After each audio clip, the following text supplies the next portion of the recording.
Nanti kita akan tengok balik susunan cikgu-cikgu dia. Mana kita akan buat sedikit penambahan. Itu saja penambahan. Dia tak ada cakap mungkin kita gunakan aplikasi lain ke apa. Tidak Okey, saya nak ingatkan cikgu tentang ERPS. Hantar mengikut ketetapan masa. Lewat-lewatnya hari Sabtu. Ataupun paling lewat pun hari Isnin cikgu. Paling lewat pun hari Isnin. Cikgu kena hantar. Cikgu tetap hantar ikut ketetapan tarikh yang kita tentukan itu. Tapi masih ada cikgu yang gagal mematuhi arahan. Kalau tak hantar 2 minggu, 3 minggu tu saya tak kisah lagi cikgu. Tapi ini ada yang sampai lebih daripada 29 minggu. Ada itu dekat 30 minggu tak hantar. Jadi saya dah panggil, saya dah berikan teguran tetapi masih tidak ada perubahan. Yang akhirnya untuk tahun lepas kita dah keluarkan untuk 3 orang cikgu. Saya tak nak sebut di sini. Kita dah keluarkan 3 orang cikgu ni surat tunjuk sebab. Bila kita keluarkan surat tunjuk sebab ni sebenarnya cikgu, surat tunjuk sebab ni dia masuk dalam cikgu punya fail perkhidmatan sebenarnya. Jadi saya tak nak sampai ke tahap itu. Tapi apabila teguran pertama, teguran kedua, teguran ketiga tu tak jalan, jadi kita terpaksa keluarkan secara bertulis. Minta maaf lah cikgu. Sebab saya pun nak pertahankan diri saya. Kalau ada daripada Nazir ke ada pemantauan datang, apa tindakan pihak pengurusan pada guru-guru yang tidak hantar ERPS.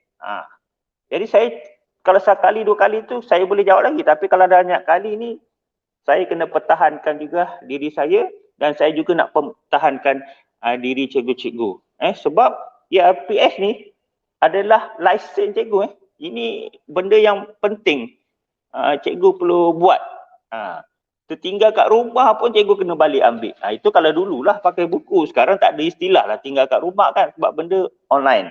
Jadi saya harap untuk tahun 2021 ini, harap guru-guru yang mungkin ada masalah untuk tahun 2020 ni, cubalah ubah dan buatlah yang terbaik. Kalau cikgu ada masalah tu cepat-cepat bagi tahu kita supaya kita boleh bantu.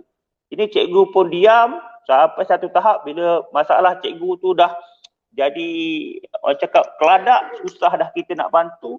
Memang sukarlah untuk kita laksanakan.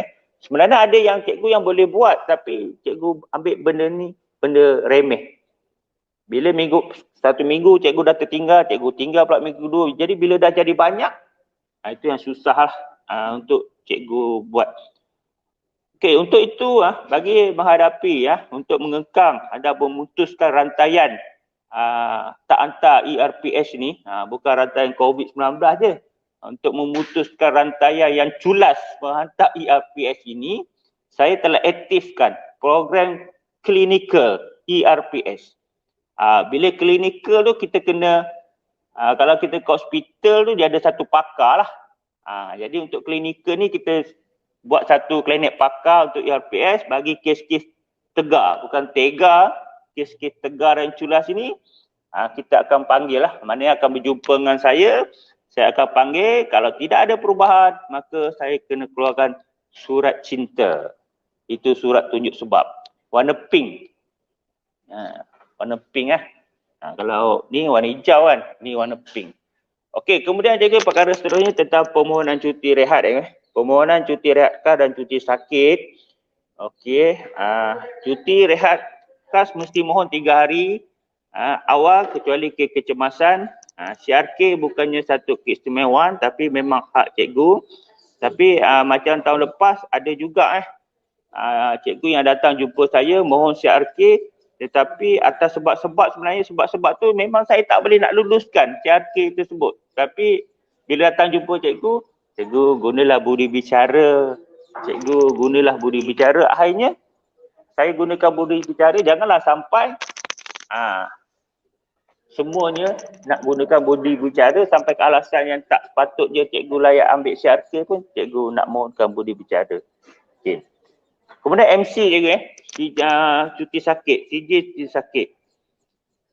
Perlu diserahkan segera selepas cikgu kembali bertugas. Okay, kalau katakan hari ni cikgu MC, besok cikgu dah kembali bertugas, cikgu kena serahkan terus MC cikgu itu kepada Puan Huda, PT perkhidmatan kita. Sebab saya dapat kesan untuk tahun 2020 ini ada kes cikgu yang tak kemukakan MC, dia MC tapi dia tak kemukakan MC. Sebab dia tahu guru besar dia fokus pada CRK saja. MC dia tak ni. Tapi jangan ingat cikgu sepandai-pandai tumpang melompat, kalau dia jatuh ke tanah tak apa. Kalau dia jatuh dalam sungai tu hanyut cikgu, lemas bajai manjir ni. Jangan jadi macam tupai yang jatuh ke sungai. Lemas. Tak dapat siapa nak selamat. Jadi kepada guru-guru ini, anda dalam radar pemerhatian saya. Dalam radar pemerhatian saya. Jadi sila pastikan. Ada yang datang, pernah ada seorang tu datang, cikgu saya mulanya saya MC tapi sebenarnya saya tak MC, saya pergi doktor. Yelah, kalau dah hari kedua, hari ketiga pergi jumpa doktor minta MC tarikh yang dah lepas, mana doktor nak bagi? Melainkan kalau MC palsu.